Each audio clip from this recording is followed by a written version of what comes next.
Todo mundo concorda que temos que cuidar bem das crianças, principalmente daquelas que estão na chamada primeira infância. O que nem todo mundo sabe é que a ciência pode ser uma grande aliada nessa missão. Mas então, como esses dois temas se conectam? É aí que entra o NCPI, Núcleo Ciência pela Infância. Nascemos em 2011 com o intuito de construir uma ponte entre a sociedade e as evidências científicas geradas através de pesquisas e projetos inovadores. Acreditamos que a chave para a melhor qualidade de vida esteja na ciência acessível e aplicada em programas e políticas públicas, principalmente para as crianças e famílias que mais precisam.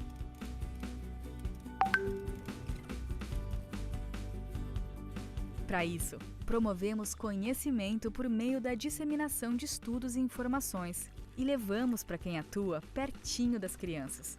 Também apoiamos soluções que geram um impacto positivo e real na vida delas durante a primeira infância.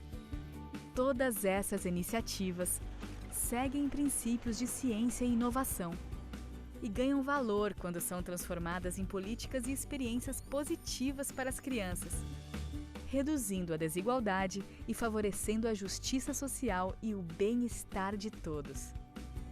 Afinal, as experiências vividas na primeira infância têm impacto na vida toda, e isso se reflete em uma sociedade mais igualitária, melhor para todos.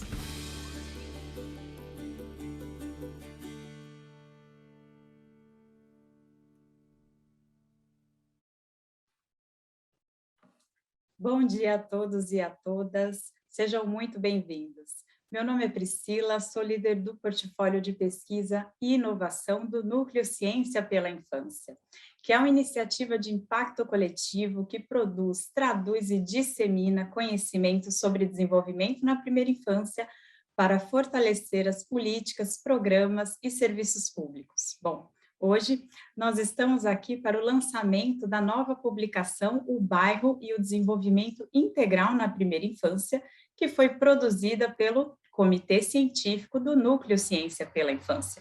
Como vocês podem ver, essa publicação reúne evidências científicas recentes sobre como o bairro em que a criança mora e as pessoas que ali vivem influenciam seu desenvolvimento. Ela também apresenta práticas inovadoras de intervenção nos espaços urbanos, já adotadas como políticas públicas no Brasil.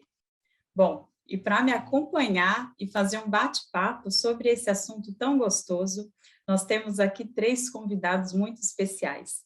Primeiramente, o Ciro Biderman, que é membro do Comitê Científico do Núcleo Ciência pela Infância e coordenador dessa publicação.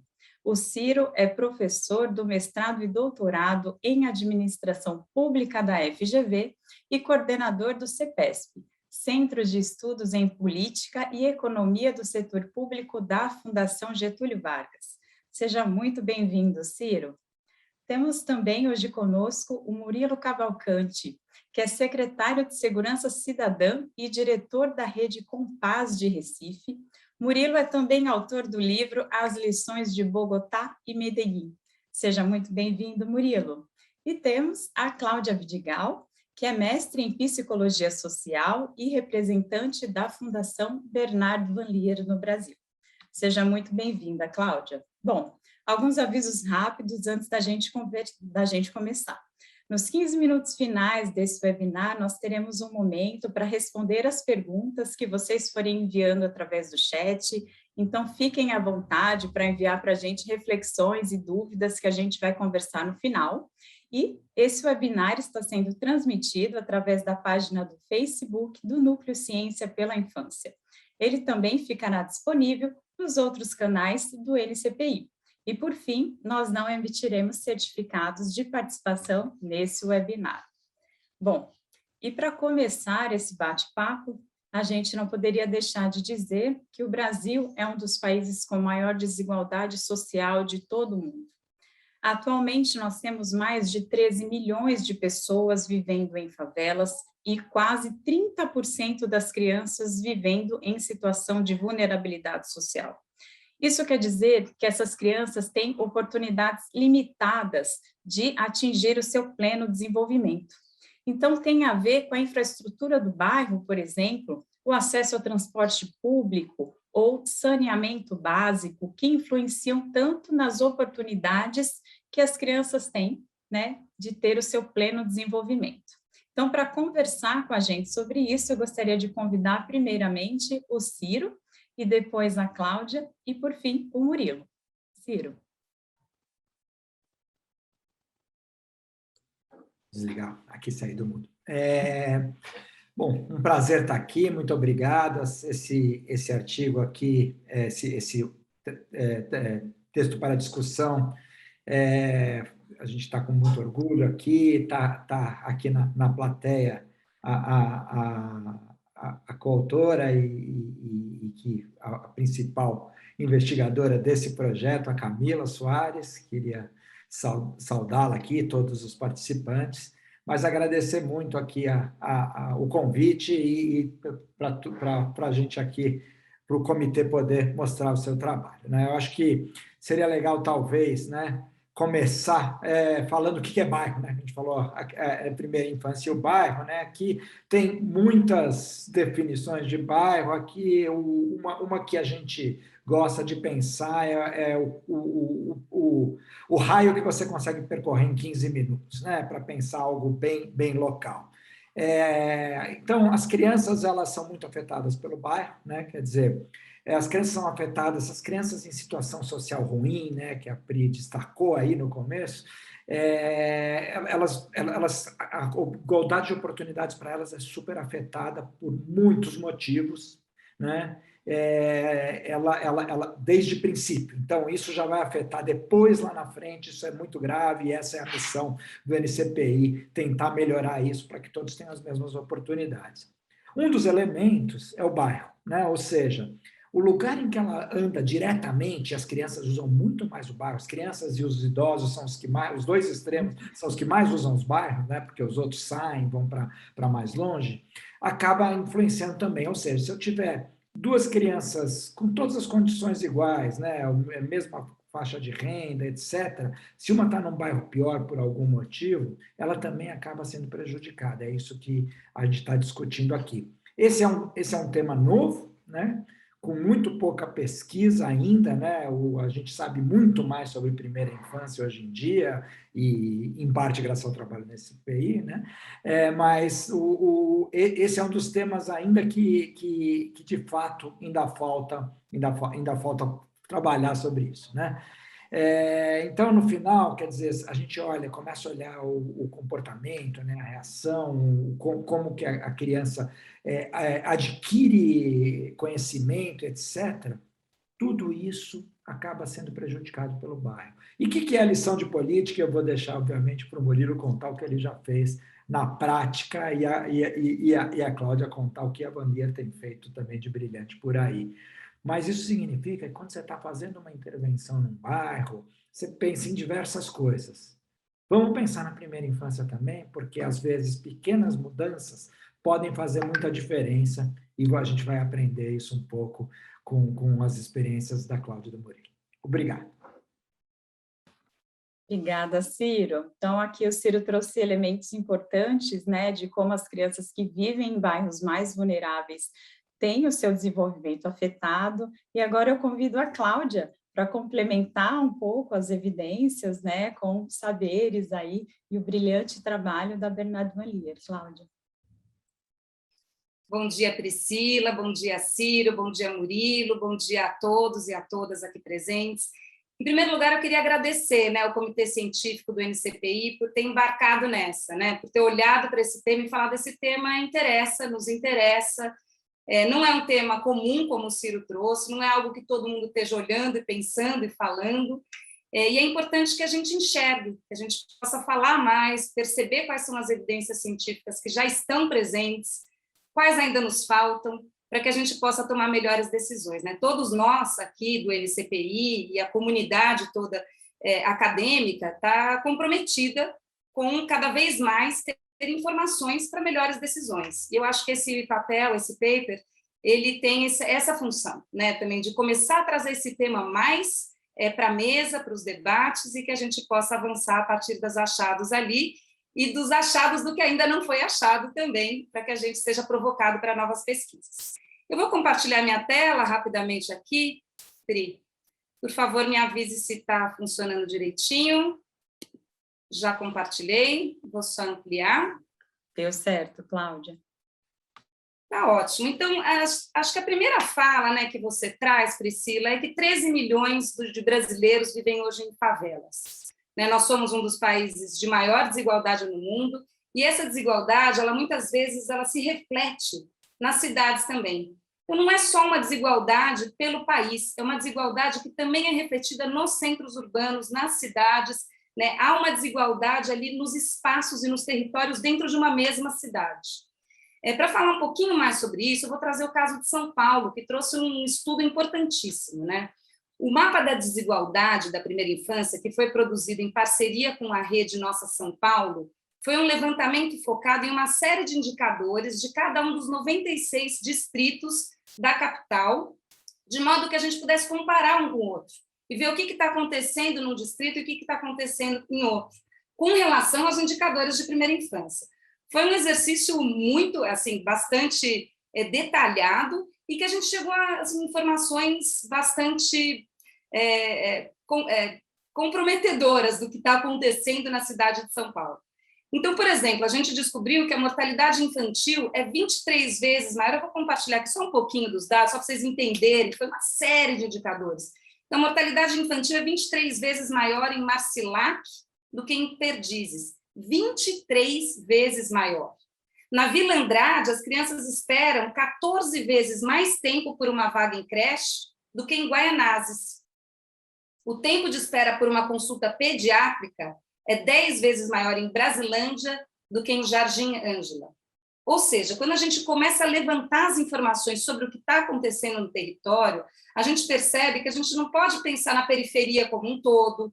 Tem lugares que faltam serviços de educação, outros lugares que faltam serviços de assistência, outros de saúde, outros parques, espaços públicos e outros, né? Então, acho que o primeiro compromisso que a gente tem que ter quando a gente pensa em planejar uma cidade para a primeira infância é a gestão a partir dos dados. É conhecer essa cidade, ter um compromisso com compreender melhor essa cidade, quais são as vulnerabilidades que ela tem, quais são as oportunidades que ela traz, conhecer cada território, as suas fragilidades, para, a partir destas informações, tomar melhores decisões.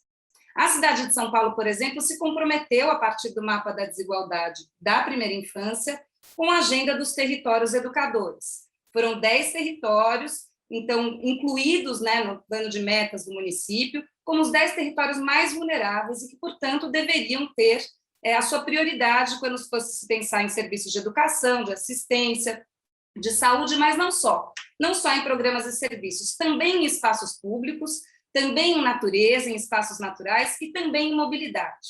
Então, essa gestão de dados, ela vai trazendo essa oportunidade de melhores decisões, principalmente nesses 3 campos, né? Espaços públicos, como estão os locais como parques, praças, playgrounds, eles são acessíveis, né? É possível. Deixa eu só tirar aqui que eu não estou conseguindo ler a minha própria tela, só um minutinho. Obrigada. E a mobilidade, né? Como é que tem sido para as famílias circularem pelo bairro? O Ciro trouxe, né? As crianças e os idosos, eles são os que mais participam da vida do bairro. De fato, muitos deles passam assim, os primeiros anos de vida ali no bairro, circulando por ali. Portanto, iluminação, calçada, um espacinho de convivência, né? Que vão se abrindo na periferia, e o Murilo vai falar sobre isso. As cidades em que a gente tem escassez de espaço na periferia, a gente precisa cavar os buracos, os espaços, para que a gente possa criar espaços de brincar, de interações, etc. E outras que não, outras que, na verdade, as coisas são muito distantes, e a gente precisa pensar mais como é que a gente constrói uma mobilidade mais acessível, mais sustentável, e mais lúdica também, né? Como é o caso de Boa Vista, que a gente vai falar um pouquinho. E sempre o acesso a serviços, né? Os bairros que oferecem acesso fácil aos principais serviços em uma comunidade engajada e um ambiente promotor de interações saudáveis vão ser melhores bairros para uma família criar seus filhos. Eu não estou conseguindo ver o meu horário aqui, Pri, você me dá um toquezinho, eu estou quase terminando, tá bom? Aí em frente, Cláudia. Bem, então o que a gente busca, Ciro, não é isso, né? Interações positivas para a aprendizagem. A gente busca que existam bairros e não apenas territórios, né? Que esses bairros criem uma cultura de convivência, que as pessoas possam se encontrar entre crianças e cuidadores, entre crianças e o espaço ao seu redor, né? Se a gente cria uma cultura em que interações positivas são possíveis, a gente cria uma cultura que pode gerar mais bem-estar, mais saúde mental e, portanto, mais condições para que os cuidadores estejam com seus filhos. E enfim, não só com seus filhos, mas com as crianças de quem cuidam, né? E os bebês e as crianças pequenas, eles vivem, experienciam a cidade, aí é no Recife, né, meu amigo Murilo?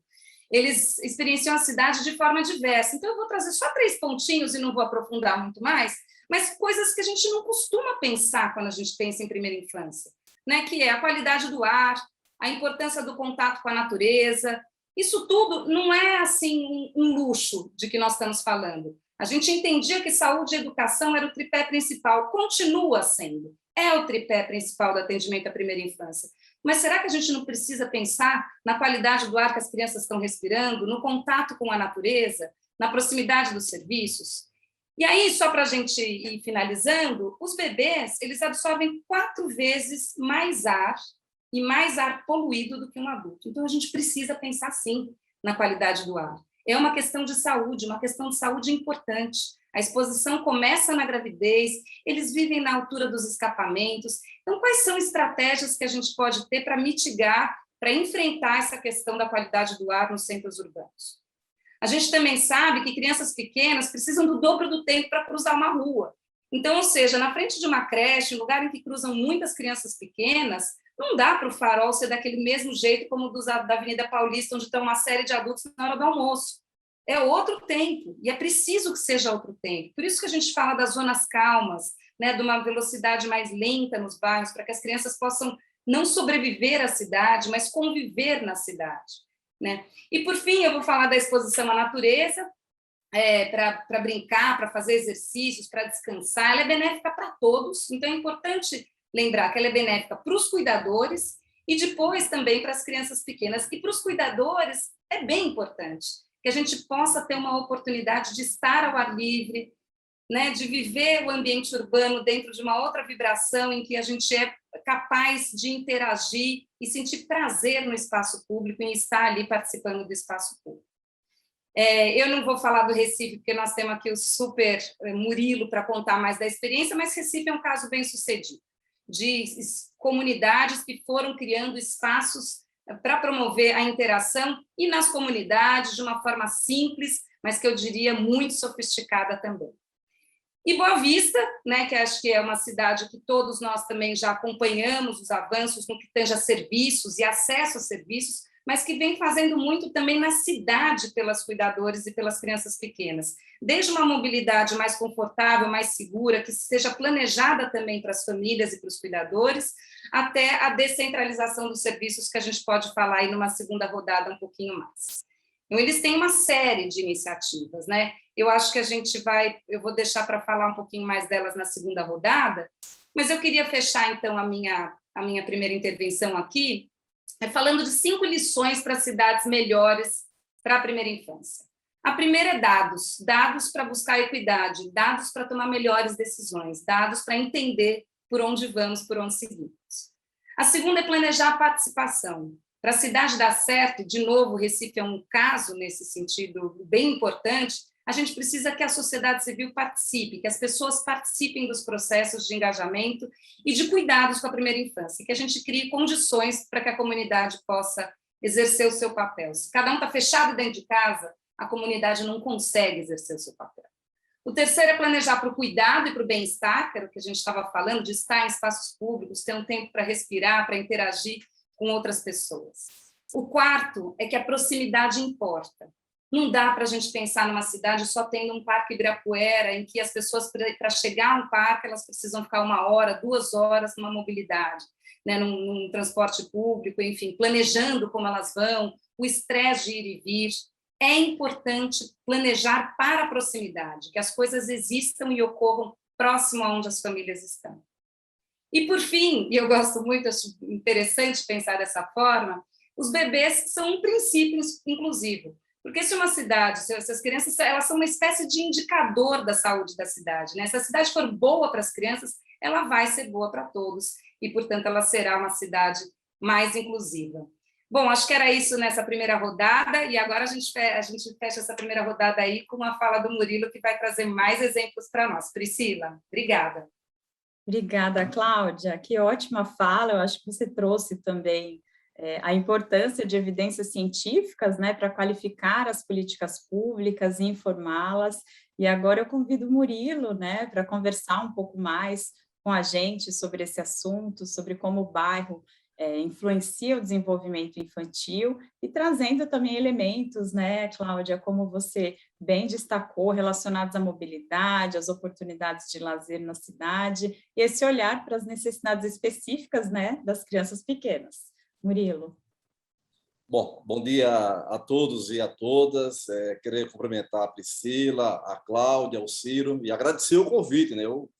Eu fico assim, que diabo é que um secretário de segurança está falando aqui numa sala para um público especialista interessado no tema da primeira infância? Mas eu tenho ido muito à Colômbia. Nos últimos 15 anos, eu fui 34 vezes a Medellín e a Bogotá, e Medellín tem um programa extraordinário, que depois eu posso falar lá na frente, né? Bom Começo, voltado para a primeira infância. Mas, bom, eu queria, na verdade, complementar um pouco o que Cláudia fez, o que Cláudia apresentou, e dizendo assim que mais, Cláudia, 3 requisitos são fundamentais, né, para fechar esse ciclo, né, de políticas públicas para a primeira infância. A primeira e a mais importante delas é a decisão política. A decisão política. Nós precisamos, né, quando eu falo nós, a sociedade precisa sensibilizar os prefeitos, né, para que coloquem na mesa, né, na agenda do dia, esse compromisso com a primeira infância. Se o prefeito não tem esse compromisso, qualquer política voltada para a primeira infância na cidade será uma política de meio copo, não será uma política integrada, não será uma política que envolva várias secretarias do município, né, e atores importantes, como o empresariado, como a sociedade civil, como a ONG, né, nessa política de prioridade para a primeira infância. A segunda, Cláudia, que eu gostaria de acrescentar, é que quando você vai para um território, para um bairro, né, você precisa conhecer a geografia física, a geografia humana e a geografia social desse bairro, desse território, para que você não erre ou que erre menos, né, com as políticas, né, voltadas para a primeira infância nesses territórios, né? E a terceira que eu gostaria de acrescentar é de que nós precisamos, e principalmente o setor público, né, de romper definitivamente com essa coisa de fazer puxadinho, né? A gente precisa fazer o melhor para os mais pobres, né? As melhores obras, as melhores intervenções físicas, né, precisam ser de altíssima qualidade. E quando eu falo de altíssima qualidade, eu falo da qualidade da arquitetura, da qualidade da engenharia. O Ciro está aqui e sabe muito bem do que eu estou falando, né? De a gente romper definitivamente, né, com essa lógica perversa de fazer coisa pobre para quem é pobre. Então, com esse conteúdo que Cláudia falou aí, né, e você acrescentando esses 3 elementos, né, fundamentais, né, para que a gente mude completamente essa lógica, né, de esquecer as crianças, de não dar prioridade à política pública voltada para a primeira infância, você envolvendo esses elementos, né, toda a política pública voltada para a primeira infância será uma política pública de resultado e bem-sucedida. Lá na frente, um pouquinho mais, eu vou fazer lá uma apresentação do Compaz, o Centro Comunitário da Paz, uma política pública que está dando muito resultado aqui, que contempla, né, o Compaz com Mais Vida no Morro, com a creche escola aqui de Recife, né? São 3 políticas muito substanciosas, mas essas políticas só foram viáveis porque o prefeito Geraldo Júlio, né, com a primeira-dama Cristina, que é uma médica pediatra, né, e agora com o prefeito João Campos, né, dão, né, substância a essa política voltada para a primeira infância. Obrigada, Murilo. Trouxe outros elementos importantes, né, para a gente pensar em primeira infância como prioridade nas agendas, né, de políticas públicas, em especial das políticas públicas urbanas, né, e também como engajar e mobilizar, né, os gestores públicos e toda a sociedade para que a gente tenha territórios mais acolhedores, né, e promotores do desenvolvimento nesses primeiros anos que são tão importantes, né. E falando em bairro, né, gente, a gente não pode esquecer de falar de quem mora no bairro e como é importante as relações entre as pessoas que moram naquele bairro e como isso influencia o desenvolvimento na primeira infância. Para falar um pouco mais sobre isso, a gente vai ver um vídeo da Camila Soares, que é uma das autoras dessa publicação, dando uma mensagem para a gente sobre o papel da comunidade no desenvolvimento na primeira infância. Olá, pessoal. Meu nome é Camila, sou economista, faço doutorado em administração pública na FGV-AESP e sou uma das autoras do Working Paper O Bairro e o Desenvolvimento Integral na Primeira Infância. Eu estou aqui hoje para compartilhar com vocês uma mensagem bem importante desse Working Paper. A gente encontrou evidências de que a comunidade e as características dessa comunidade têm uma relação positiva com o desenvolvimento infantil. Eu estou entendendo comunidade aqui como os moradores do bairro e os vínculos que existem entre esses moradores. Então, qual que é a relação entre a comunidade e o desenvolvimento infantil integral? Os pesquisadores do tema, eles utilizam uma expressão, coesão social, para caracterizar a comunidade. O que é coesão social? A coesão social é a conexão entre os moradores, a existência de vínculos entre eles, o quanto que esses moradores se apoiam. Existem evidências de que, em comunidades com alta coesão social, as crianças apresentam indicadores de desenvolvimento infantil melhores. Ou seja, em comunidades em que os moradores se apoiam, em que os moradores têm vínculos fortes, as crianças se desenvolvem melhor.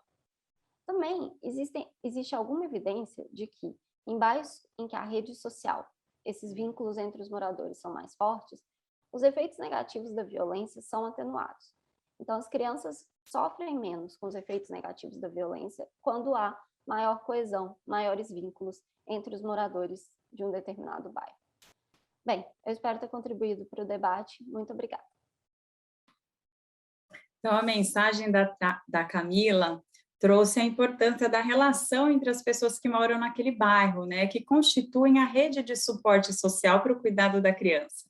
Então, é aquele tio, aquela avó, por exemplo, que ajuda a cuidar da criança pequena, ou as escolas de educação infantil, centros de assistência social, postos de saúde ou centros de convivência.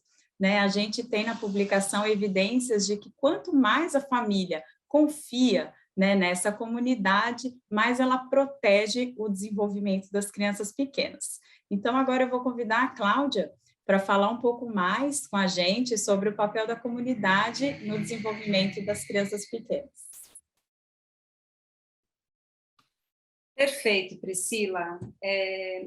Veja, o Estado, né, ele pode criar condições para que a comunidade encontre formas de exercer o seu papel.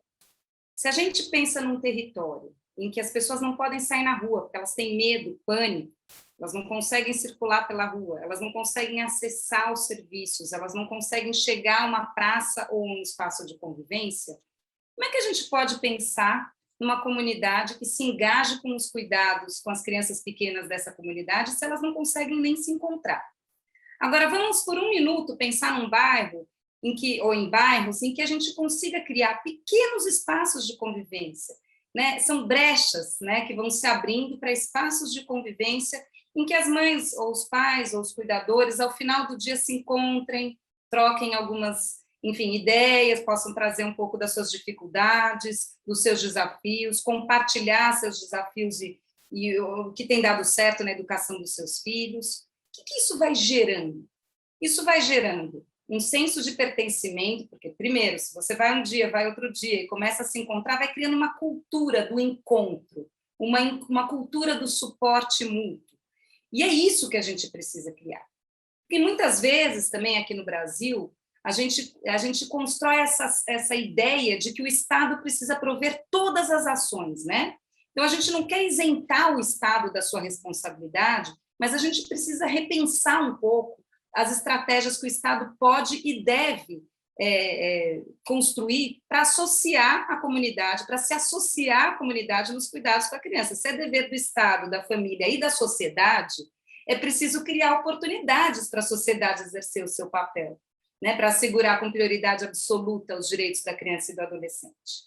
Então, veja, programas de parentalidade são importantíssimos. A gente tem aqui no Brasil exemplos como o Criança Feliz, né, que é um caso aí de escala bastante importante, e que acessa as famílias mais vulneráveis, mas a gente tem programas que já estavam aqui no Brasil há muito tempo, como o Mãe Coruja, como Fortaleza Cresce com Seu Filho. Enfim, há uma série de programas que fortalecem as competências parentais. Eles podem e devem continuar. Eles podem se associar a oportunidades comunitárias de maior convivência. Quando a gente tem um centro, e eu acho que o Murilo vai falar um pouco mais disso, quando a gente tem um serviço, ele não deve ser pensado como apenas um serviço que vai exercer uma única função. Então aqui a unidade básica de saúde é a vacinação. Por que ele não pode ser um polo, né, que irradia possibilidades? E quando eu falo de possibilidades, é um espaço de brincar nos arredores. Por que uma unidade básica de saúde não pode e deve ser mais lúdica, com pinturas na parede, com oportunidades de interação, com o que é, né, provocações para interação? Então, qualquer serviço, qualquer equipamento público, ele pode prover aquele serviço, mas ele pode ser um polo irradiador de interações positivas na comunidade. E eu acho que é isso que a gente tem que ir pensando, né? Como é que a gente vai fazendo essa composição para que a comunidade, que é fortíssima e que é lindíssimo o que pode acontecer quando a comunidade se engaja com os cuidados com a primeira infância, para que ela possa exercer o seu papel. Eu acho que esse é um ponto, eu convido, viu, Murilo, depois, a partir da minha fala também, a contar um pouco da experiência também do Mais Vida nos Morros, que do Compaz eu sei que você já vai falar bastante, não estou nem tocando no tema, mas o Mais Vida nos Morros, né, que também é uma iniciativa que vai transformando a comunidade, é um pouco de fora para dentro, um pouco de dentro para fora, porque quando você muda a visão da comunidade, aquela comunidade vai se tornando mais colorida, mais lúdica, ela também vai se tornando mais orgulhosa de quem é, mais responsável por aquele espaço e, portanto, mais capaz de criar espaços de interação e cuidado com um e com o outro e com o espaço à sua volta. E isso é profundamente transformador. Quando a gente vai lá para Recife e a gente visita uma comunidade do Mais Vida nos Morros, por exemplo, quase que em todas as vezes em que eu visitei, me diga se eu estou enganada, Murilo, quem nos recebe são as crianças.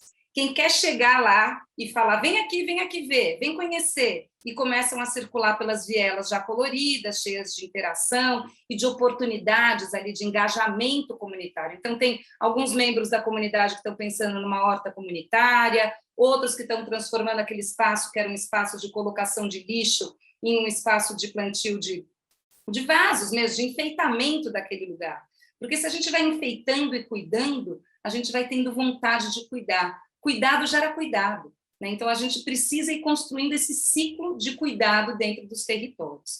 Eu acho que eu vou passar para o meu colega Murilo contar um pouquinho mais dessa experiência. Agora, eu estou mencionando muito Recife aqui, mas é importante dizer que Recife tem inspirado muitas cidades. E hoje a gente tem aqui na Rede Urbana 95, 24 cidades que estão buscando estratégias de engajamento da comunidade. Fortaleza também tem uma experiência lindíssima, tomara que dê tempo de eu contar um pouquinho do que Fortaleza está falando também. Passo para o Murilo. Desculpa, Priscila, para você, né? Imagina, Cláudia, fez muito bem, que gostoso te ouvir, né? Agora vamos ouvir um pouco mais do Murilo, que vai trazer a experiência dele, né, lá em Recife.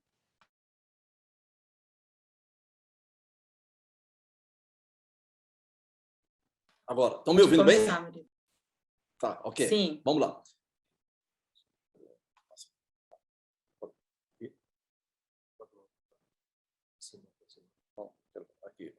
Bom, é só para a gente ilustrar um pouco aí, assim, é sempre essa lógica perversa, né? Nas áreas ricas da cidade, essa foto é em Recife, né?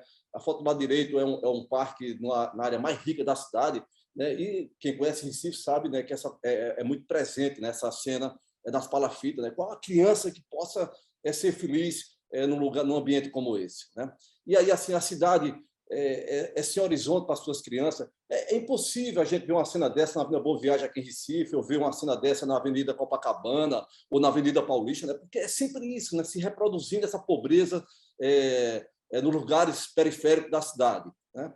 E aí, essa foto, Cláudia, não precisa nem legenda.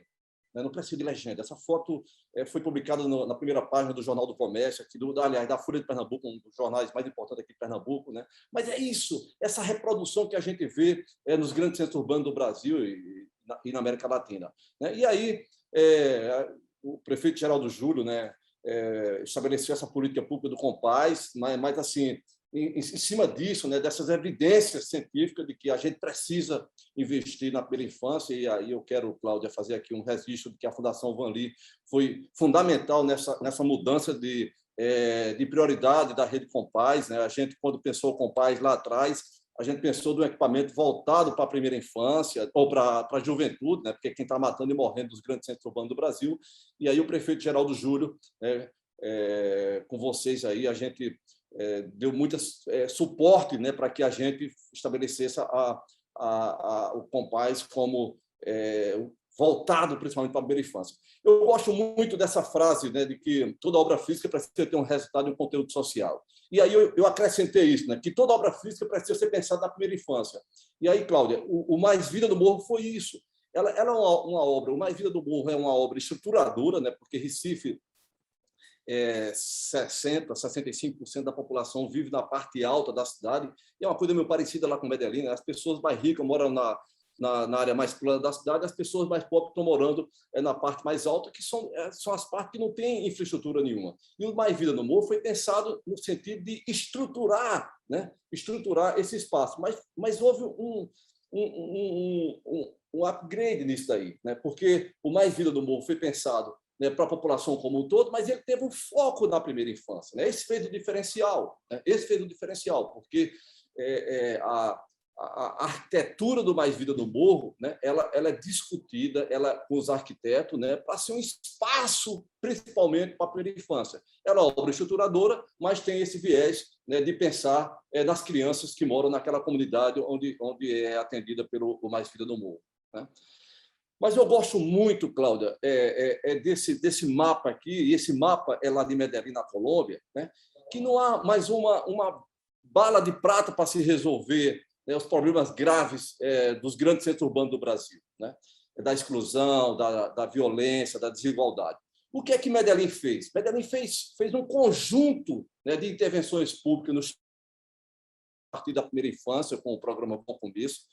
E aí, quem tiver aqui nessa sala que não conhece Medellín ainda, eu reputo que vá lá conhecer Medellín e vá conhecer o programa Bom Começo de Medellín, que hoje já atende 80% a 85% das crianças pobres da periferia de Medellín. Medellín não é uma cidade pequena, Medellín tem 2.600.000 habitantes, mas está lá o programa de bibliotecas Parque, né, bibliotecas vivas também, que tem o atendimento à primeira infância, está lá junto nesse território vulnerável o empreendedorismo para atender as mães, principalmente, né, com uma renda, né? Está a escola pública de qualidade, está a Polícia Cidadã.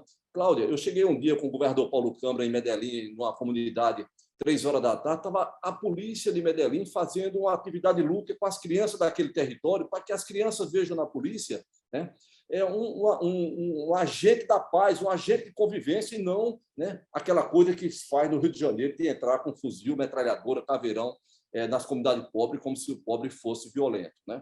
A convivência cidadã, eles pegaram as caixas d'água lá de Medellín e transformaram num espaço de convivência cidadã, né? E a Casa da Justiça, né, para receber as mães, as crianças vítimas da violência. Então, esse conjunto de intervenções públicas, né, acaba com a dinâmica do crime, né, dá uma primeira infância feliz, né, para as crianças dessas comunidades, né, e cria um ambiente de boa convivência com todos os moradores.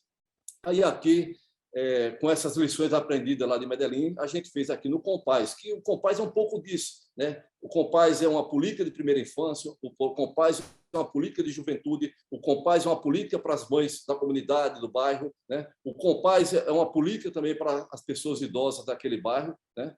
E aí, essas 10 palavras aí definem muito bem o que é o Compaz dos territórios onde eles estão instalados aqui na cidade do Recife, né? São fotos lá do Compaz, né? Aqui não tem nenhuma foto de ficção, né? Isso, né? O dia a dia do Compaz na vida das crianças, né? Essa aqui foi uma parceria com a Fundação Vanli, que a gente entregou recentemente, e as crianças adoram no Compaz, né? Um espaço de convivência que jamais ninguém poderia imaginar que uma comunidade tão pobre poderia ter umas atividades como essas, né? Olha aí, Cláudia, a foto que eu disse a você que também que estaria... A gente ensina a biblioteca do Compaz, a gente estimulando as mães, né, que levem as crianças e possam fazer o aleitamento materno lá no Compaz.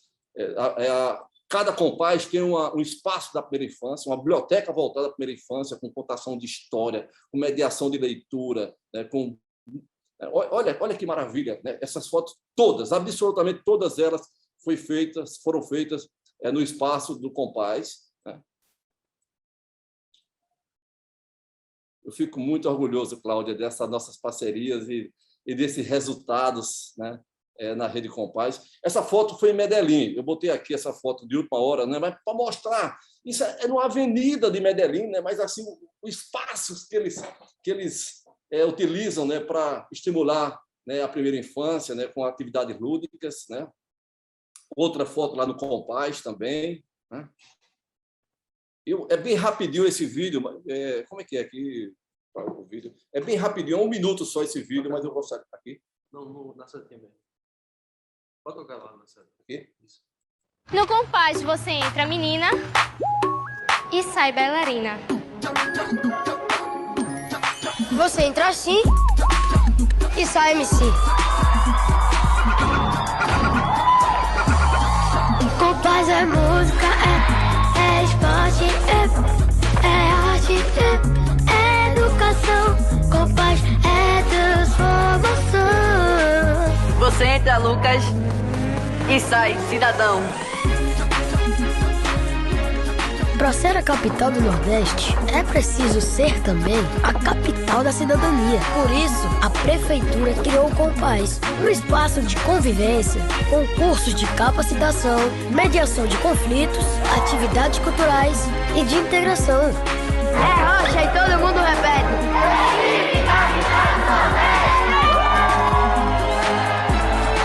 Prefeitura do Recife. Bom, e aí está terminando já aqui. A gente tem reforço escolar do Compaz, artes marciais, dojo, piquenique literário, tradição. A Priscila Cruz escreveu da Folha de São Paulo. Depois eu quero compartilhar aí com quem se interessar essa apresentação. Bom, obrigado. Vamos voltar aqui. Como é que faz? Obrigada, Murilo.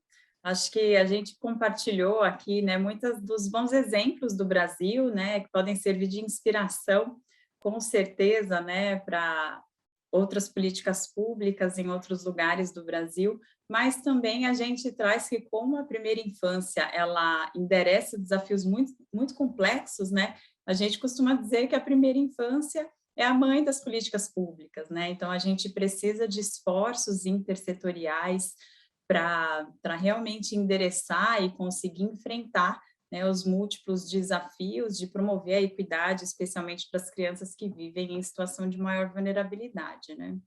E na publicação a gente tem, né, alguns desses bons exemplos de Recife, Boa Vista e de São Paulo também, mas a gente também tem os desafios, né? O NCPI, ele traz essa importância de que o conhecimento científico possa fortalecer as políticas públicas.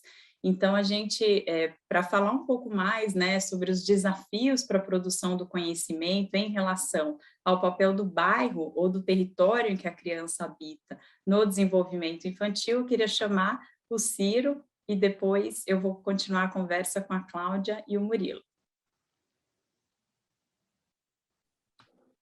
Então, a gente tenta fazer sempre, né, de maneira científica, mas o que a gente nota, eu já falei que essa é uma questão tem menos atenção do que deveria, mas aqui vários exemplos mostrando que os municípios estão colocando a primeira infância também no seu desenho urbano, que é fundamental. A gente ainda tem poucas evidências científicas, né? Quer dizer, eu estava explicando no começo, é muito difícil separar o que é a decorrência de vários elementos, porque quando você está numa situação vulnerável, numa situação de pobreza, você está sujeito a muitas coisas ruins, essa é a verdade, né? E num país tão desigual, como a Priscila começou indicando, né, a gente de fato tem pessoas que estão numa situação em que elas não conseguem sair dessa situação, né? o que a gente chama aí tecnicamente da armadilha da pobreza, né? Então, que acontece? É muito difícil separar o que é exatamente o bairro, né? O que é exatamente as questões urbanas e o que é outras coisas, né? O que a vida das pessoas vulneráveis está suscetível, né?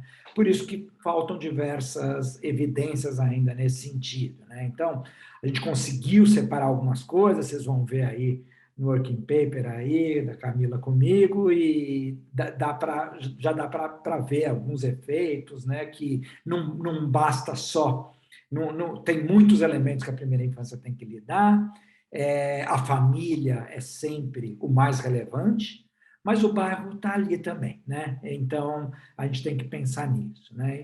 Então, agora, o que eu chamo, eu sei que aqui a gente tem uma visão muito aplicada da ciência, né? E fico feliz de tantos participantes aí das prefeituras assistindo e refletindo, aproveitando as experiências, né? A Ana Estela colocou aí um exemplo para São Paulo também, um trabalho muito, muito importante, mas acho que também que convidar aqui também os acadêmicos, né, e a tentar trazer mais evidências do que é o bairro, para que a gente possa aprender com isso e pensar, né? A gente sabe, né, a Cláudia trouxe a questão da mobilidade, ela é bastante intuitiva, mas a gente ainda não tem uma evidência clara do que de mobilidade a gente deveria fazer para realmente melhorar. A gente vai intuitivamente, a gente sabe o que fazer, a gente sabe que a caminhada é um passo central, né? Porque muitas crianças caminham para a creche, né? Idealmente todas deveriam caminhar para a creche, infelizmente não dá, né? Numa cidade do tamanho de São Paulo, mas em muitas cidades ainda é possível, né? E nessa caminhada, o que acontece nessa caminhada, né? As crianças, numa situação, a gente está até numa situação de pandemia, em que elas não podem ir para a rua, não podem tomar sol, né? Acho que todas as classes de renda estão vendo isso acontecer, a dificuldade que é ter sua criança em casa ali o tempo inteiro, né? Como ela perde de aprendizado, como ela perde de conhecimento. Essa é a situação de muitas crianças, pessoal. Essa é a situação das crianças que não conseguem, não tem para onde ir, ela não pode ir para a rua, porque se ela for para a rua é muito perigoso, né? Isso não infelizmente, não é só das pessoas vulneráveis, né? Com o modelo carrocêntrico que a gente vive, essa situação de muita gente que não pode ir para a rua, a gente tem que trazer, né? As coisas têm que ser muito mais compartilhadas do que elas são. Mas, em particular, né, pensar, e São Paulo tem feito os esforços nesse sentido, né, das rotas escolares, algo que dá para avançar e acredito que vão avançar, né? Acho que tem estudos nesse sentido, mas aqui a falta de evidências é, em parte, não trazer essa questão do bairro mais para perto das nossas questões, mais para perto das políticas públicas, e é também aí uma dificuldade de conseguir separar, né, o joio do trigo, em que a gente deveria se debruçar e, enfim, estamos tentando inaugurar uma agenda aí de pesquisa bastante incipiente, trouxemos aí o que temos já de evidência, mas eu acho que tem aí uma agenda enorme pela frente, porque quando a gente entende direitinho o que faz com que a primeira infância, nesse caso, seja prejudicada pelas características urbanísticas do seu entorno, a gente começa a ter ideias de como melhorar isso gastando o mínimo possível, porque as prefeituras todas têm que pensar também nos gastos. Então,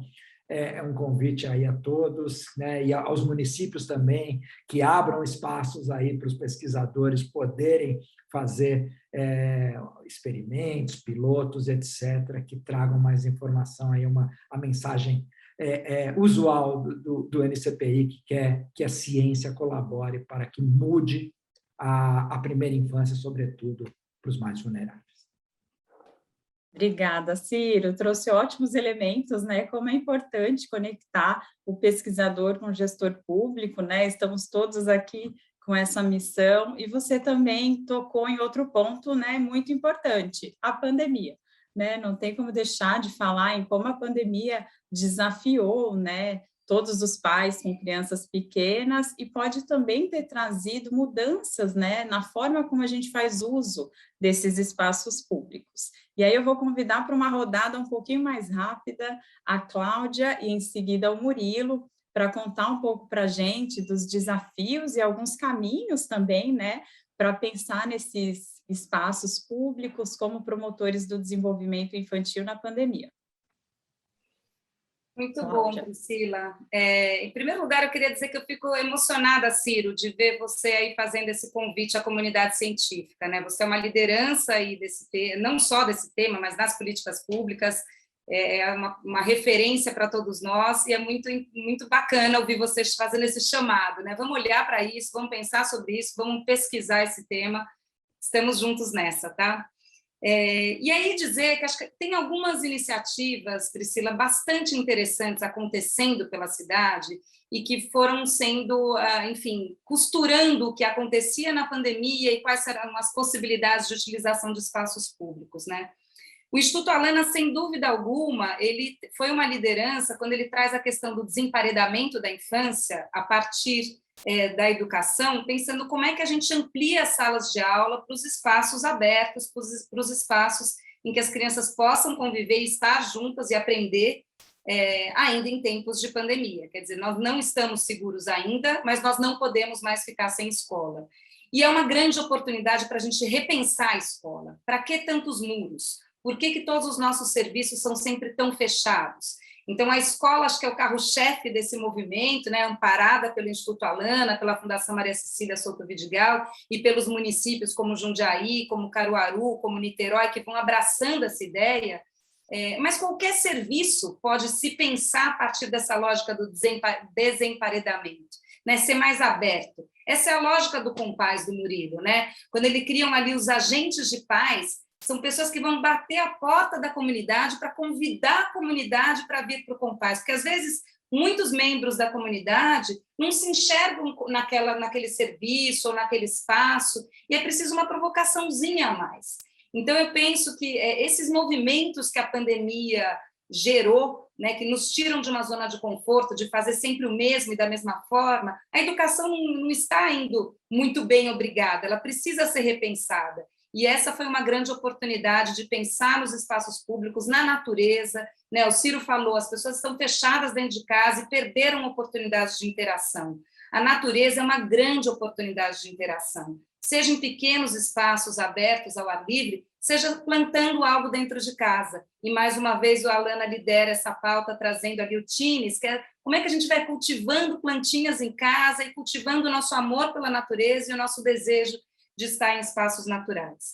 A gente tem também, Priscila, só mais uns 2 minutinhos que eu queria trazer algumas referências que eu acho que são importantes. A gente tem, por exemplo, o Ereleb, que nos faz um convite aí para a gente parar de pensar nos parquinhos, nos espaços de brincar, naquele sempre mesmo modelo da gangorra, o balanço, o gira-gira, o trepa-trepa, nada contra esses elementos, mas precisamos de outros. Né, como o Murilo falou, olhar para a geografia do lugar, além das pessoas e a geografia social, mas olhar também para a geografia do território e pensar como é que eu aproveito aquele território para ser um espaço de brincar e crio elementos lúdicos, com componentes de madeira, de cordas, enfim, a Lagoas estava lá pensando também em estratégias de fazer com a cultura lagoana espaços de brincar com redes, com jangadas.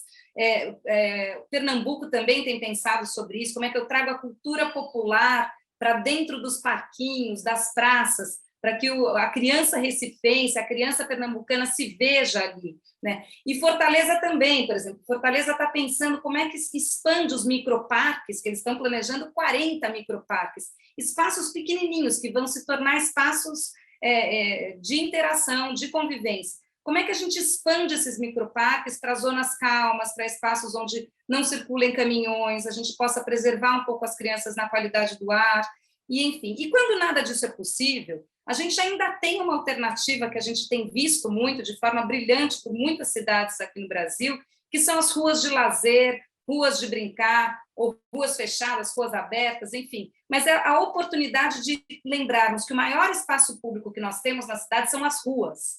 E quando não há parques e não há outros espaços, nós podemos ocupar as ruas com o brincar, com momentos específicos em que carros não sejam a prioridade, sim as crianças, as famílias e as comunidades. Jundiaí, por exemplo, tem um exemplo interessantíssimo de engajamento comunitário, quando a comunidade pede, né, entra com um pedido para fechar a rua, para abrir para as crianças, e aí a prefeitura adere, então já tem uma legislação, tudo regulamentado, bem simples, muito simples, mas a comunidade pode entrar com esse pedido e fechar, seja semanalmente, quinzenalmente, mensalmente, enfim, com a frequência que essa comunidade escolher. Então, é um casamento entre o poder público e a comunidade, usufruindo melhor do espaço público da cidade.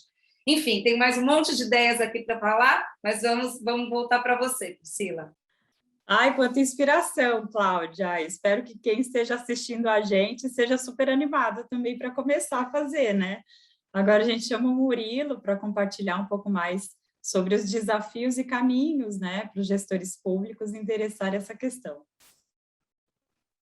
Bom, do conhecimento de todo mundo, a gente está vivenciando essa pandemia, está deixando um rastro de destruição, né? Não estou falando somente das pessoas que morreram, não tem mais caminho de volta, mas assim, de a gente agora enxergar, né, assim, de que como vão sair dessa crise, né? Então, é preciso assim estabelecer políticas públicas urgentes, porque quando eu falo políticas públicas, porque é o setor público que tem escala para estabelecer essas políticas no território, mas é claro que é fundamental as ONGs, os institutos, as fundações, a sociedade civil como um todo, a gente está unido nessa tarefa de realmente tentar cobrir um pouco desse passivo, né, que é um passivo enorme, né, que a gente não vai ter perna para cobrir todo ele, mas a gente precisa urgentemente, como Cláudia disse, voltar à escola a funcionar, voltar aos parques, voltar com muita responsabilidade, com todos os protocolos da saúde, mas é preciso voltar. Tá? É uma geração que está criando um transtorno mentais e sociais, e a gente precisa voltar. Mas, assim, Priscila, só para encerrar, para dizer assim, da importância de se investir na primeira infância, né? É um dado que eu queria deixar aqui nesse debate de hoje. A Colômbia, que tem talvez um dos programas mais substanciosos voltado para a primeira infância, que é o Bom Começo, começou lá em Medellín, virou uma política nacional.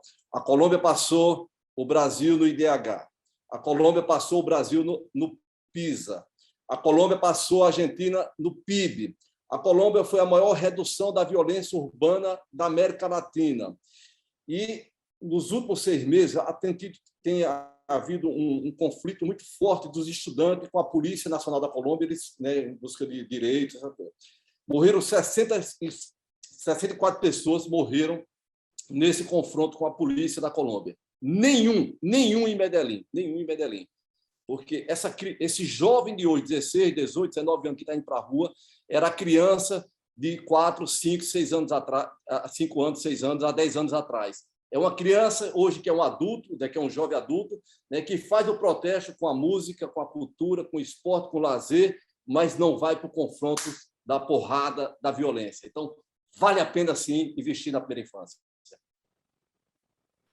Linda mensagem, Murilo. É isso mesmo, né? É uma rede de proteção à criança que a gente precisa fortalecer, não é verdade? Acho que vocês trouxeram elementos muito importantes, a gente não pode deixar de falar, né?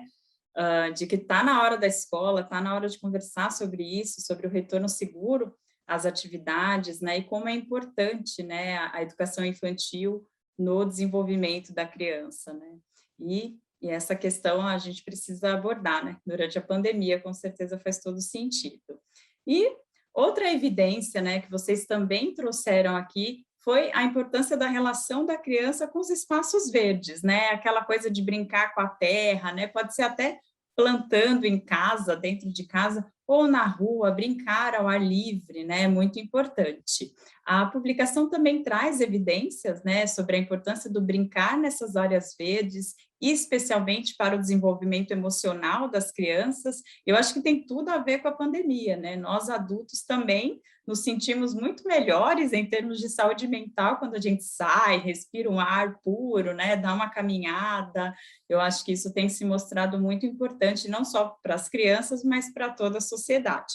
Então, para falar um pouco mais sobre isso, a gente vai ter a participação através de vídeo do JP Amaral, que é coordenador do programa Criança e Natureza do Instituto Alana. Vamos ouvir o JP. Coordenador do programa Criança e Natureza do Instituto. Olá, pessoal. Sou JP Amaral, coordenador do programa Criança e Natureza do Instituto Alana. O programa Criança e Natureza busca defender o direito de toda criança a viver em um meio ambiente saudável, fortalecendo seu vínculo com a natureza. Primeiro de tudo, queria parabenizar a iniciativa do NCPI, um documento muito robusto, muito completo, trazendo uma análise de vários estudos acadêmicos para mostrar o que nós já sabemos aqui muito no Criança e Natureza, mas complementa fundamentalmente aí para o debate de forma mais ampla para o desenvolvimento integral na primeira infância. E um dos elementos que é trazido ali é realmente essa importância da relação da criança com a natureza para o desenvolvimento infantil, como traz a Sharon Goldfeld nessa dimensão física, né? De tanto a necessidade de ter moradias com boas condições, como também próximas às áreas verdes, para esse favorecimento do desenvolvimento infantil.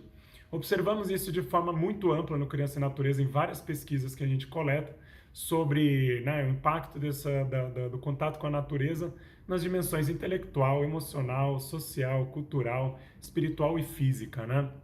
Então é fundamental neste momento especialmente de olhar para essa dimensão, para a questão da saúde mental, vou colocar esse ponto aqui mais enfaticamente, mostrando como a natureza pode contribuir muito para todo o prejuízo que tem trazido aí com relação à saúde mental essa pandemia, e também é fundamental aí para a conscientização da preservação do meio ambiente, uma valorização dessas áreas verdes e a necessidade de se valorizar cada vez mais isso para a gente ter um futuro mesmo para as presentes crianças que estão hoje no planeta e as futuras gerações também. A questão é que a realidade que a gente vê é muito diferente disso, como também se traz muito aí no estudo, principalmente o impacto aí para as populações mais vulneráveis, né? Então, um estudo que a gente tem acompanhado recente é o Brincar nas Favelas Brasileiras, que traz aí que 1/3 das famílias entrevistadas relata que não há nenhum tipo de parquinho, praça, nem quadra onde mora, né? E também como a publicação do NCPI traz essas externalidades negativas que impactam diretamente no desenvolvimento infantil, como a poluição, a menor oferta de lazer em espaços públicos e o tempo de locomoção aí, não garantindo esse direito ao lazer, ao brincar, à educação e por aí vai. Então a gente conhece estudos que mostram o impacto da falta de saneamento na aprendizagem, por exemplo, e também a questão de resíduos sólidos nas ruas e tudo mais, trazendo uma maior insegurança para o bairro e também uma necessidade ou um distanciamento maior dos espaços públicos, né? Mas o que a gente pode fazer para garantir, para tornar esses espaços mais amigáveis, a cidade como um todo mais amigáveis, principalmente esses bairros onde estão as populações mais vulneráveis economicamente? Bom, primeiro que as políticas elas devem ser sim distribuídas, né, com relação aos territórios de forma equitativa. Então, a gente considera que é ótimo termos exemplos e pilotos na cidade, em lugares emblemáticos, onde a gente vai ter ali uma realidade de chamar a atenção, mas precisamos ter a política também para amparar isso depois e ampliar para todos os espaços. Fortaleza tem sido um ótimo exemplo disso, onde se criou 2 microparques, que é o conceito que chamamos de parques naturalizados, os famosos parquinhos de crianças, mas que traz elementos da natureza de forma mais íntegra a esse espaço, justamente explorando essa diversidade que a natureza traz para a infância. E esses microparques que foram pilotos agora vão ser ampliados para 40 áreas que eles estão mapeando por toda a cidade de forma equitativa, né?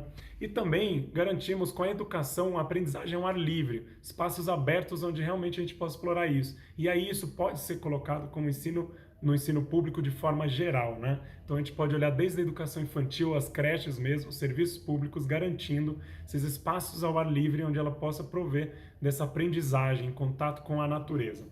Então, para concluir, concordamos totalmente ali com o que traz a publicação sobre a falta de estudos em países em desenvolvimento. Temos investido muito nessas pesquisas e contamos cada vez mais com o corpo acadêmico, as instituições e também os governos para incentivar essas pesquisas nos municípios e também de forma mais ampla no país como um todo.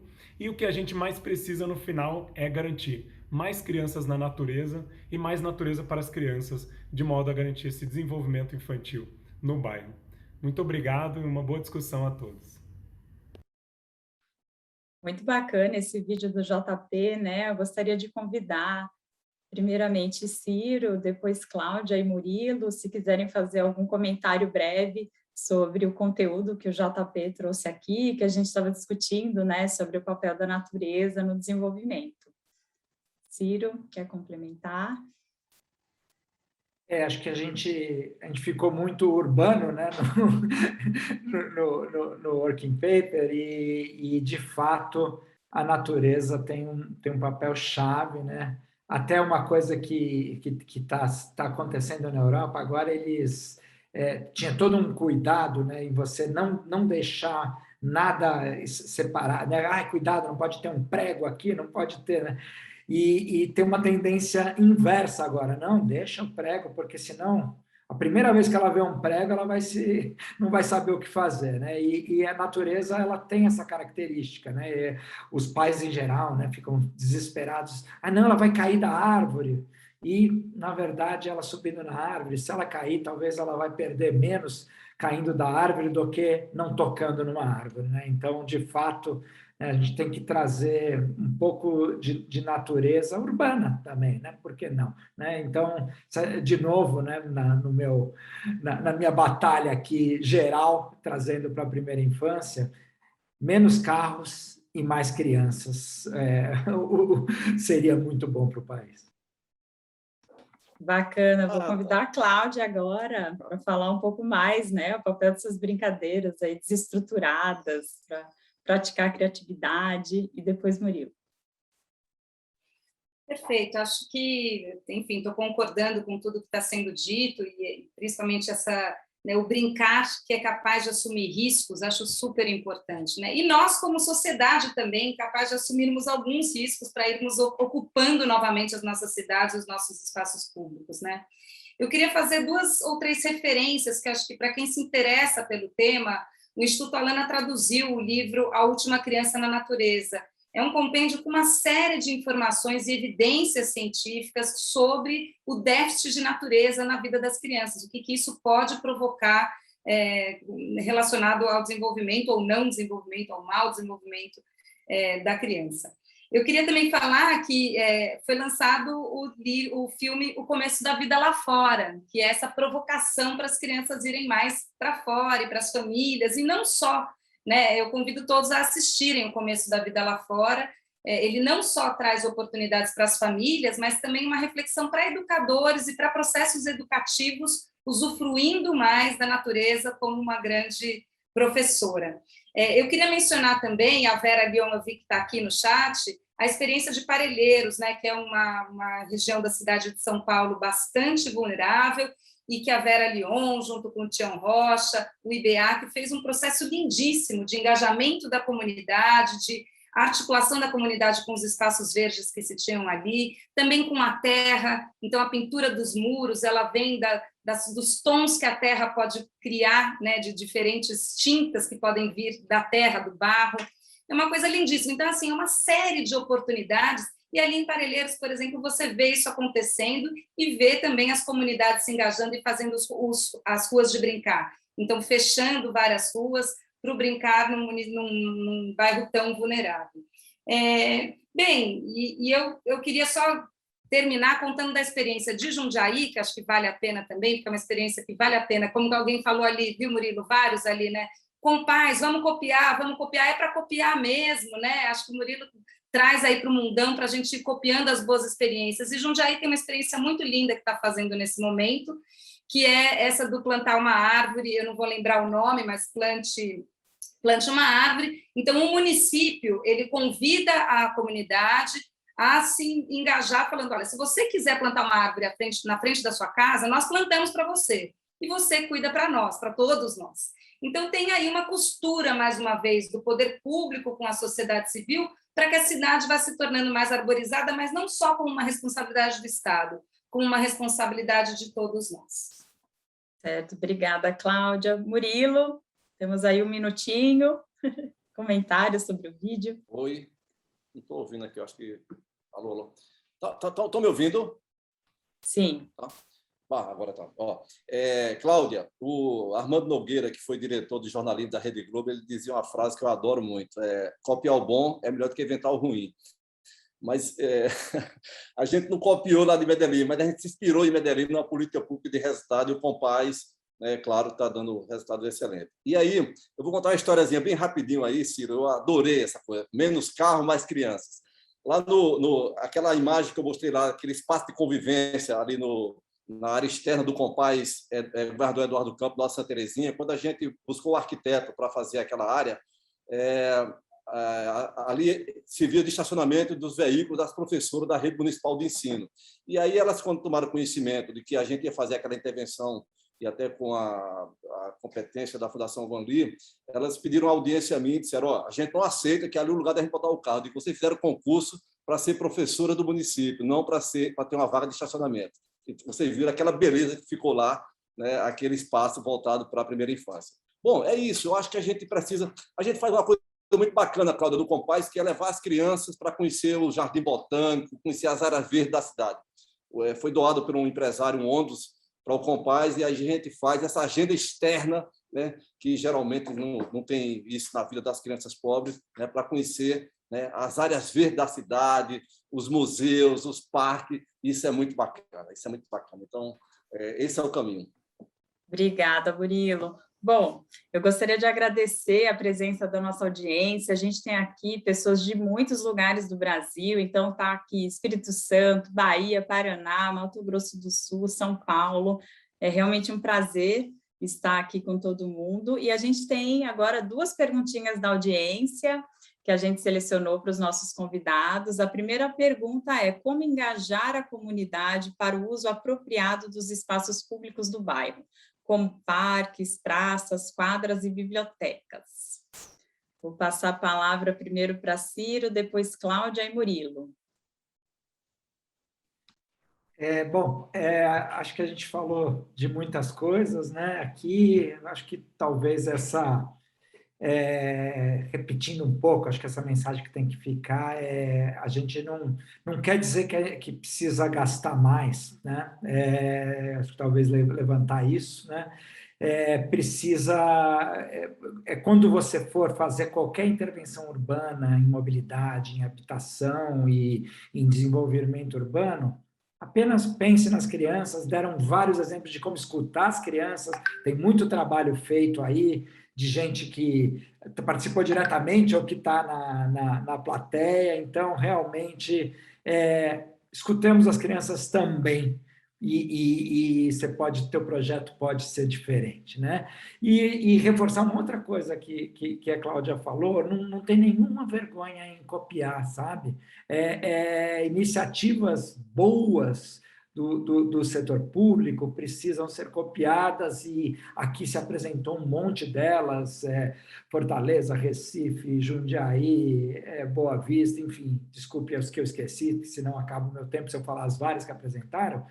Pessoal, essas experiências estão aí, o Alana, a Vanlier, o NCPI é um pouco distinto, mas tem alguma coisa lá, a gente fala alguma coisa no Working Paper. Procurem isso, né? Muitas pessoas perguntaram como eu faço. Olha o que os outros fizeram, copiar coisa boa. Quiséramos nós que todos copiassem coisas boas, né? E claro, depois você vai pôr a tua cara também, não é nenhum demérito, aliás, é um grande mérito para quem dos municípios estão aí. Usem o que foi feito e que deu certo, faça do seu jeito, mas não reinvente a roda. Então, talvez eu quisesse deixar essa mensagem aqui para terminar.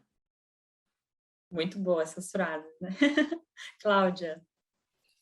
Muito boa mesmo, porque acho que e muito apropriada para o fechamento, porque o NCPI faz isso, né? Ele gera evidências, ele busca o que funciona, o que está dando certo, e vai transformando isso em números, em dados, em informação, para que as políticas públicas possam se inspirar, recriar ou copiar quando for o caso. Então, enfim, qual é a fórmula que serve? Mas a informação vai sendo dada e vai circulando.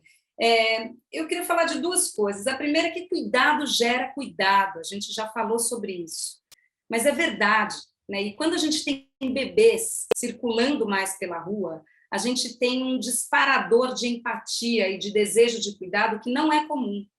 Isso não é só uma fala minha, isso é uma evidência científica também de um projeto que virou política pública no Canadá, que se chama Roots of Empathy, Raízes da Empatia, que trabalha com bebês e com famílias com bebês, visitando juventudes.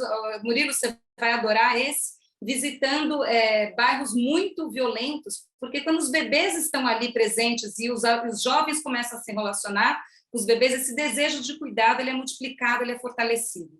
Então, os bebês, eles são uma estratégia, eles são também, além de tudo, um caminho para a gente ir criando uma sociedade que tenha mais vontade de cuidar, de respeitar, de olhar para o outro, de perceber o que eu tenho a ver com o cuidado do outro.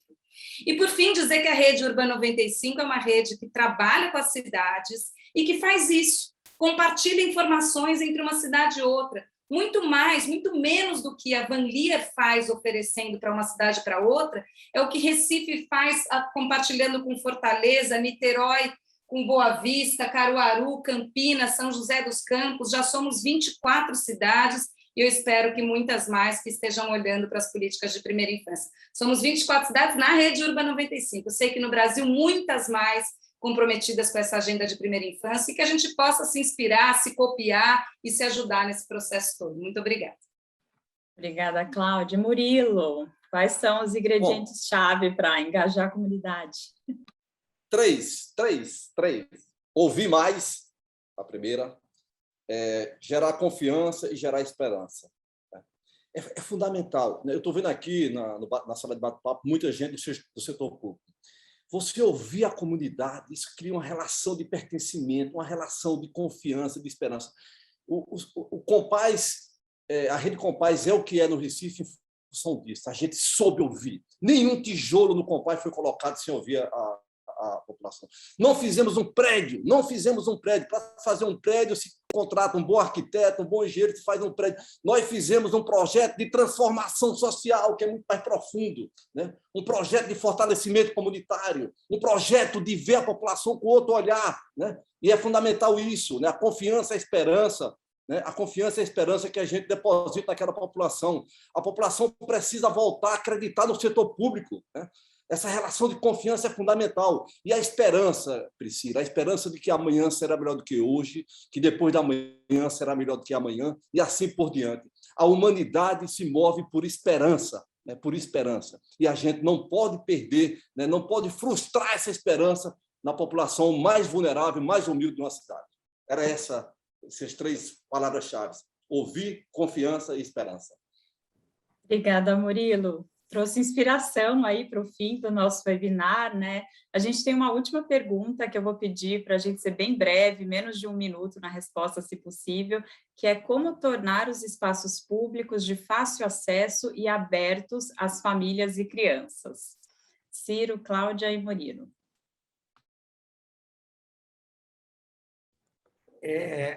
Eu acho que precisa... como fazer isso, né? Eu acho que é difícil. Acho que alguém perguntou algo muito interessante aí. As quadras das escolas não deveriam ser abertas, né? Eu acho que sim, né? Nos Estados Unidos, pelo menos em Cambridge, as quadras das escolas, os playgrounds das escolas são todos abertos. Então, não só as crianças da escola usam, que elas usam apenas nos horários do recreio, mas todo mundo usa, a comunidade inteira usa, né? Esse é um típico caso em que você tem um equipamento que é usado pouquíssimo, né? A gente fala tanto em compartilhar, só que a gente não compartilha nem os playgrounds das escolas, né?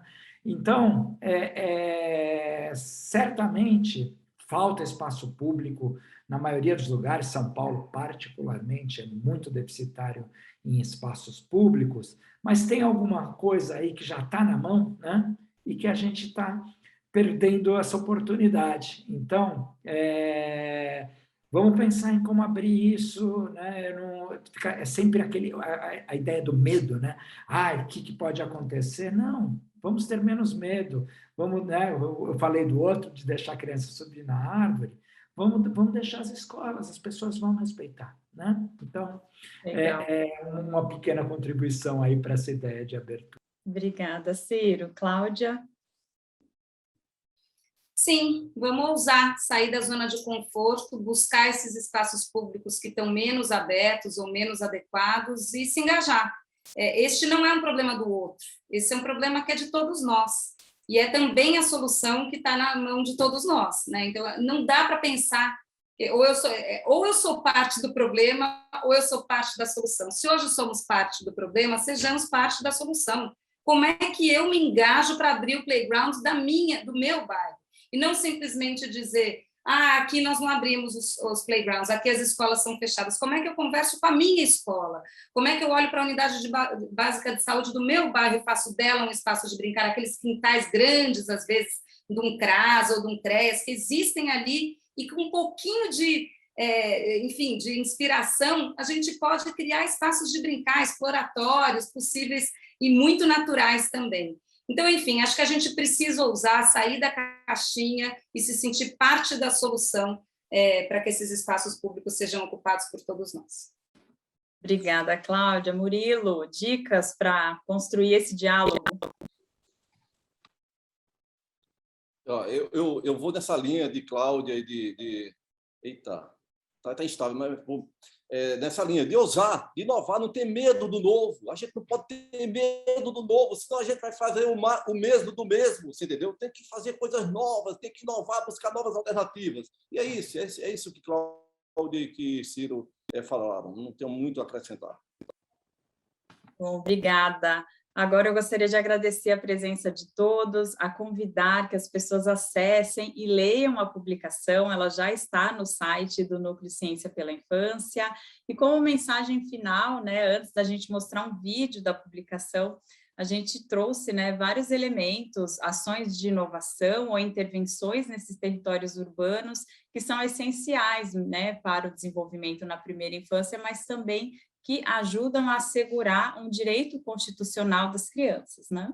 Então, para terminar o nosso encontro, a gente queria convidar a todos para assistirem com a gente o vídeo de animação deste material, desta publicação, e agradecer a presença, Murilo, Cláudia, Ciro, foi um debate muito gostoso, tenho certeza que a audiência adorou e vibrou muito, e compartilhou muitas reflexões com a gente no chat. Parabéns você, Priscila, pela excelente mediação. Foi muito bom estar com você hoje, viu? Obrigada. Obrigado, parabéns, Priscila. Obrigada, parabéns, Priscila. Obrigado a todos. Excelente trabalho. Obrigada, gente.